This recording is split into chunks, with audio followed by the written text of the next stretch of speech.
bits of sport, organised sport, are able to go ahead now. Yeah, and going for a run, perhaps you're a runner, of course, it can reduce stress, it can make us feel more calm and more positive. It's estimated that 7 million people across the UK went running during the pandemic as a way to boost mental health. Yes, and this week those organised outdoor sports given a green light to reopen. Runners can now return to the track if that's your thing. For what is the first time in months, Ben Bullis is at Kempton Park in Surrey for us this morning. Ben, morning to you. And do you know what? At first, as I first saw the images of where you are this morning, sort of get a sense of, I mean, this is an event, quite a bit of scale. How many people are involved? What's going to be happening?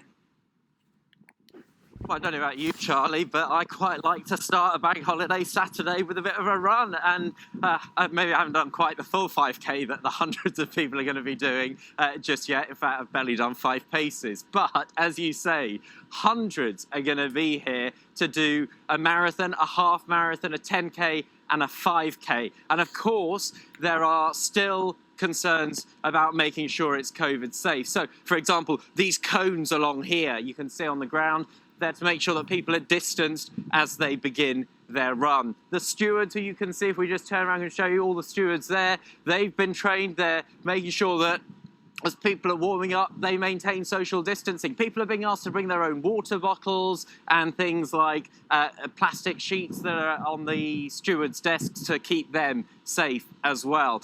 It's a lot of effort, but I'll speak to someone who clearly thinks it's worth all of that.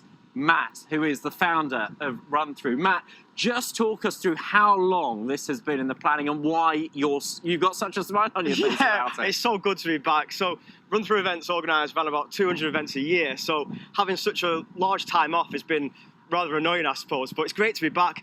Last August to December, we organised around about 70 COVID-safe races, so we're well drilled on this.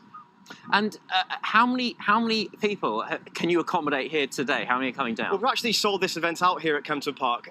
We did that on purpose to make sure we had limited numbers here today for the first few events, so we can get the procedures back in place. So how many in total? About 400, 500 people will be here on the day today. Wow. And it is organised, so people have to get tickets. If people are watching, they think, oh, actually, I quite fancy a run this morning. They can't just come and turn up? No, they can't. It's all done online. So we have a website, runthrough.co.uk, and on there we have a booking system. We take everyone's details. And what is such a big deal about an organised run? Because, you know, like many people in lockdown, I thought, you know, I need to do some exercise. I will go running. And it's great. You know, you feel the benefits. You go out for a run by yourself. What difference does it make running with other people, though? So, obviously, during lockdown, there's been a tough time for everybody, like mental health reasons, physical health as well. But coming to an event with people who are like-minded, who also like running, is one of the best things about coming to an event like this, where you can keep yourself fit, healthy, and meet people who are just like you. And has there been an increase? Have you seen an increase in interest because of lockdown? So, yeah, I think over the last year, there's been some pent-up frustration, actually wanting to get out and meet people and do things again. Hopefully, the events industry in general will start picking up, but we've definitely seen people coming into the sport that haven't actually done it before. And you yourself have run for England, yeah, have you? What's your advice to anyone who's starting out a bit nervous about taking on running that what would your advice be? I'd say the first thing you can do is take it easy for the first few times of coming out. So obviously during lockdown, people have been training quite a bit, so coming to this race today prepared. But some people might see this and think, I don't want to do. I want to do the best run I possibly can, and I think taking your time and building it up over a period of time is the best way to do it. That is very sound advice, and I can absolutely endorse that. No, not that you need endorsement from me, you've run for England, but I first lockdown too much, too soon, too fast, and I was injured. So some sound advice there from Matt, and we'll speak to some of the runners a bit later as well. Ben, it's good advice. It is easy to get injured, but I'm very impressed with your technique as you crossed the finish line, and fair play for admitting you literally just started as the camera tilted down to you.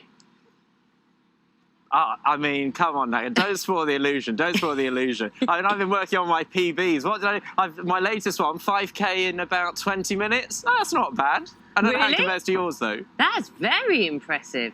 Very impressive indeed. That's a good time, Charlie. I have no idea. Yeah, so. I know you don't. It's a really, really good time. Okay, there we go. A 5K in 20 minutes. Brilliant.